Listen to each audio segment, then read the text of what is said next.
Very good morning all my dear students. This is Pradyumn. Students सारे के सारे मस्त होंगे, है ना। एग्ज़ाम भी बहुत अच्छी जा रहे हैं आप लोगों के। So this is the very good thing. कुछ बच्चे एग्ज़ाम नहीं दे रहे हैं, दिस इज़ वेरी बैड। सबको एग्ज़ाम देना चाहिए था, ठीक है ना। तो आगे से ये मिस्टेक नहीं होनी चाहिए, क्योंकि काफ़ी बच्चों को मैंने कॉल भी किया, है ना, उन्होंने एग्ज़ाम नहीं दिए हैं। चलिए आज हम डिफरेंसेस पढ़ने वाले हैं प्राइवेट और पब्लिक सेक्टर के बीच में। लास्ट लेक्चर में हमने पढ़ लिया था प्राइवेट सेक्टर को और पब्लिक सेक्टर को, दोनों को सेपरेटली रीड कर लिया था, स्टडी कर लिया, इसके बारे में हम समझ गए थे, है ना। इसका बेसिक भी हमने पढ़ लिया था। बट अब हम दोनों के बीच में डिफरेंस क्रिएट करने वाले हैं, ठीक है ना। So number 1, ownership. एक बात सोचिए, जब प्राइवेट कंपनी है, यहाँ पर जो आम लोग हैं वो लोग मिलकर प्राइवेट कंपनी स्टार्ट करेंगे, तो जब आम लोग मिलकर प्राइवेट कंपनी स्टार्ट करेंगे तो यहाँ ओनरशिप किसकी होगी?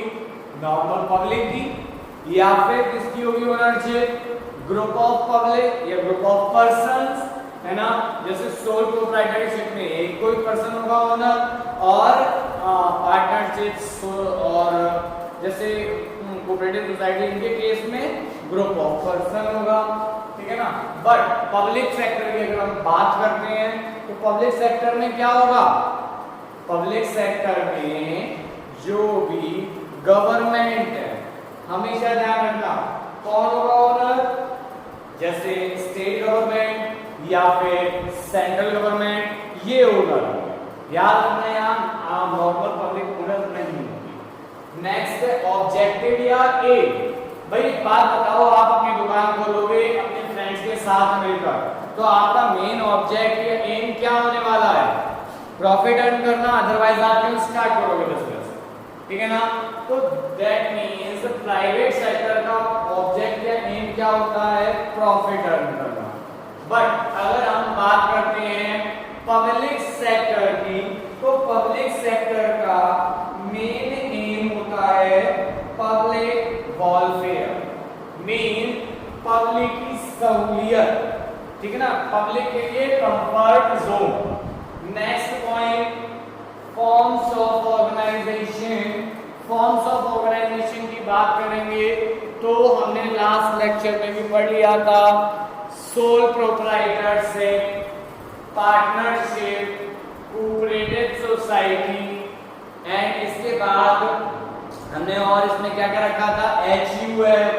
एंड आई थिंक स्टूडेंट्स शायद मैंने लास्ट लेक्चर में आपको joint stock company public sector में लिखवा दिया होगा, butt joint stock company is not a public sector, this is also private sector, okay. So joint stock company also including in private sector. But बात करते हैं अगर हम पब्लिक सेक्टर की, तो पब्लिक सेक्टर में क्या होता है?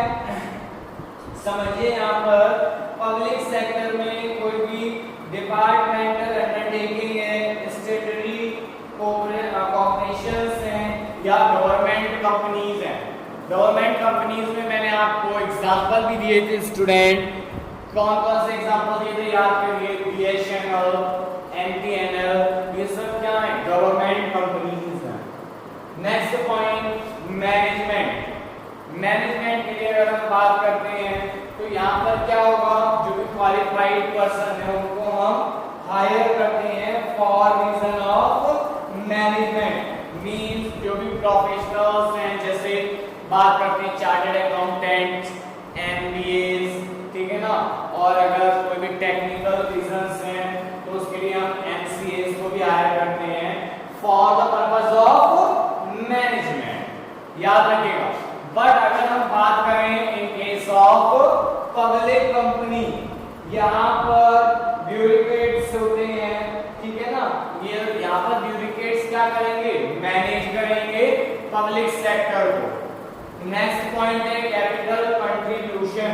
अब सोचिए, आप हैं, आपने अपनी सोल प्रोप्राइटरशिप स्टार्ट की है, या अपने फ्रेंड्स के साथ कोई कंपनी स्टार्ट कर ली, या पार्टनरशिप फॉर्म स्टार्ट कर ली, तो क्या होगा? कैपिटल वहां कौन लगाएगा? आप लगाएंगे, या फिर आपके दोस्त मेंबर होंगे या पार्टनर होंगे, वो अपने पैसे को बिजनेस में इंट्रोड्यूस करेंगे, ठीक है ना। और कोई आपके पैसे आपके बिजनेस में कैपिटल कंट्रीब्यूशन नहीं करने वाला। लेकिन in case of public sector, यहां पर आम जो भी जनता होती है, लोग होते हैं, उनसे क्या होता है भाई, रेंट हम उन्हीं से तो ले रहे हैं, ठीक है ना। बट एक बात ध्यान रखिएगा, जो भी लोग हैं वहां से तो भाई रेलवे ने टिकट सेल किया तो पैसा आया ना, ठीक है ना। अगर दूसरी बात केवल ओपनिंग की अगर हम बात करते हैं तो वहां पर गवर्नमेंट अपना पैसा लगाती है, याद रखिएगा। सीधी बात है, प्राइवेट मींस जो नॉर्मल अपने बिजनेस चलते हैं, जो हमने लास्ट चैप्टर में पढ़ा, sole proprietorship, partnership, HUF, cooperative societies and joint stock company, सारी कहानी private sector. But public sector में गवर्नमेंट के सारे ऑर्गेनाइजेशन इंक्लूड हो जाते हैं। आई थिंक आपको समझ आ रहा होगा अच्छे से। नेक्स्ट है अकाउंटेबिलिटी, ठीक है ना। अगर हम अकाउंटेबिलिटी की बात करते हैं प्राइवेट सेक्टर में, तो प्राइवेट सेक्टर में अकाउंटेबिलिटी किसके लिए होती है, ओनर या इन्वेस्टर के लिए। But in case of public sector यहां पर अकाउंटेबल होता है पब्लिक, बट किसके थ्रू, पार्लियामेंट के।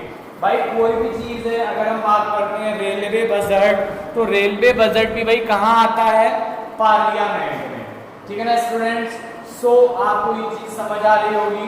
नेक्स्ट पॉइंट आता है पॉलिटिकल इंटरफेरेंस मींस, अब आप सोचिए भाई एक बात बताओ, आपका अपना बिजनेस है, क्या वहां ज्यादा पॉलिटिकल इन्वॉल्वेशन होगा?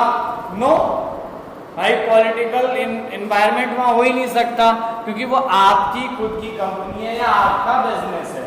But in case of public company, ठीक है ना भाई, सरकारी काम है, वहां पर रोज नेताओं का ही इन्वॉल्वेशन रहता है। याद रखना, वहां पर बिना पॉलिटिक्स के कुछ भी नहीं होता। याद रखिएगा, मींस सबसे ज्यादा इंटरफेयर पॉलिटिक्स कहां करेगी, पब्लिक सेक्टर में। रीजन, वो गवर्नमेंट का सेक्टर है, इसलिए वहां पर पॉलिटिक्स इन्वॉल्व हो जाती है। आई होप स्टूडेंट्स आपको ये डिफरेंस पूरी तरह से समझ आ गए होंगे।